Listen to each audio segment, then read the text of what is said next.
Welcome to Shri Varahi fashions. నేను మీ యమున. ఇప్పుడు మీకు చూపించబోతున్న ఈ ప్యాటర్న్ బ్లౌజ్ చూడండి, చాలా బాగా వచ్చింది. ఇది బోట్ నెక్ తో బ్యాక్ ఓపెన్ పెట్టాము చూడండి. ఇక్కడ బ్యాక్ ఓపెన్ ఇచ్చాము అండ్ ఈ స్కైలాబ్స్ ఇచ్చాము చూడండి. నార్మల్ గా రౌండ్ షేప్ అలా కాకుండా చాలా బాగా వచ్చినాయి ఈ స్కైలాబ్స్. ఇక్కడ సింగిల్ హుక్స్ ఇస్తే ఏమవుతుందంటే మనకు కొంచెము గ్రిప్ ఉండదండి. అందుకని ఇక్కడ టూ హుక్స్ ఇచ్చాము.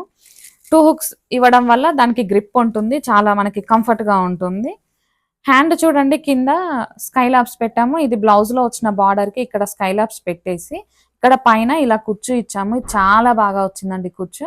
అండ్ ఇక్కడ ఒక మంచి బటన్ పెడితే చాలా బాగుంటుంది, కానీ కస్టమర్ బటన్ వద్దన్నారు, అందుకని పెట్టలేదు. ఇంకా ఫ్రంట్ కి బోట్ నెక్ లో రౌండ్ నెక్ ఇచ్చి ప్రిన్స్ కట్ తో బ్లౌజ్ స్టిచ్చింగ్ చేసామండి. ఇది చాలా ఫినిషింగ్ మాత్రం చూడండి ఎంత బాగా వచ్చిందో. ఇలాంటి న్యూ లుక్ డిజైన్స్ కోసము, డిజైన్స్ స్టిచ్చింగ్ ప్యాటర్న్ బ్లౌజెస్ కోసం, స్టిచ్చింగ్ కోసం కూడా మీరు మా షాప్ విజిట్ చేయొచ్చు. షేర్ చేయండి, లైక్ చేయండి, సబ్స్క్రైబ్ చేయండి.